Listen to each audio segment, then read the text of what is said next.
एवढं मोठं नाव आणि त्यांची सून जी अभिनेत्री आहे हो. स्वतः, तर एक ना साधारणपणे एक ती प्रेशरची ती छान गोष्ट आहे, नो डाऊट, हां. की एक वेगळी ओळख. पण ना जास्त प्रेशर ह्याच्यासाठी की त्यांनी एवढं काम केलंय, त्या हो. करतायत आणि आता आपल्याला सुद्धा लोक त्याच ते त्या साच्यात ह्याच्या बघतील बघतात. किंवा बरोबर. आपल्याकडनं पण त्याच आता अपेक्षा असतील. हो. असं होऊ शकतं अनेकदा. तर या हां. गोष्टीचं प्रेशर असतं मोठ्या नावाचं, मोठ्या आडनावाचं. मी तुला खरं सांगू का, जेन्युइनली सांगू, मला कधीच नाही त्याचा प्रेशर आलं. वाव. कारण त्यांनी मला दिलं नाही. दिलं नाही. कधी त्यांनी अशा काही अपेक्षा केल्या नाहीत माझ्याकडनं, सुलभाताईंनी, की तुला हे केलं पाहिजे, तू जे करतेस ते कर. आणि मी सुद्धा जेव्हा पहिलं माझं प्रोडक्शन केलं, म्हणजे माय ग्रुप म्हणून माझं प्रोडक्शन होतं, त्याच्यात me not only Mrs Raut हा पहिला चित्रपट केला.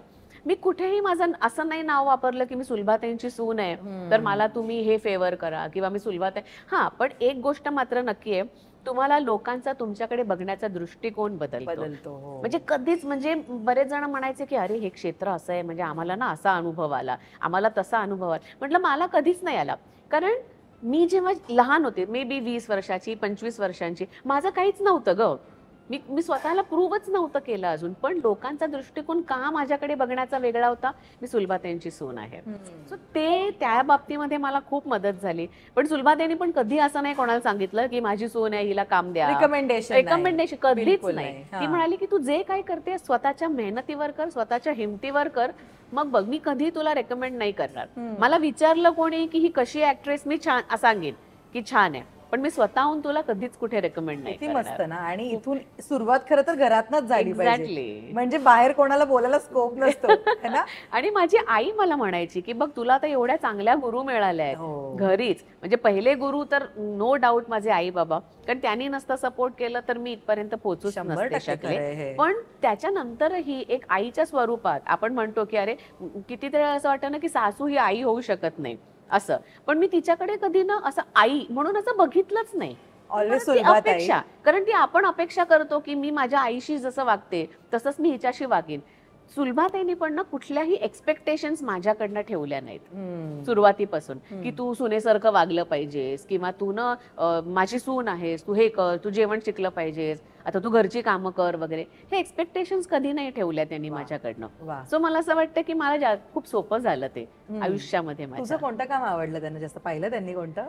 त्यांनी खूप पाहिली आहेत माझी नाटकं, पाहिली आहेत त्यांनी, सगळीच नाटकं ऍक्च्युली. बेबी मी केलं होतं विजय तेंडुलकरांचं, आणि ते सुद्धा ना पहिल्यांदा 2दा झालं, एक मराठीत झालं आणि एक हिंदीत केलं. तर मराठी बेबी जे आहे ते मी असंच काहीतरी 20 वर्षांची असताना चेतनने विचारलं की तू मी बेबी नाटक असं आहे ना, प्रचंड अंगावर येणारं नाटक येते, कारण त्याच्यामध्ये शिवाप्पाची ती रखेल टाईप आहे, कीप आहे, आणि तो तिला ज्या पद्धतीने त्रास देतो, म्हणजे ना अंगावर येणारं नाटक आहे. म्हणजे ती जी बेबी आहे ती स्टेजवर ना कुत्र्यासारखी भुंकते, ती दारू पिते, अशा प्रकारचं ना टॉर्चर आहे त्या शिवाप्पाचं बेबीवर केलेलं. आणि मी जेव्हा 20 वर्षांची होते तेव्हा चेतनला हे नाटक करायचं होतं.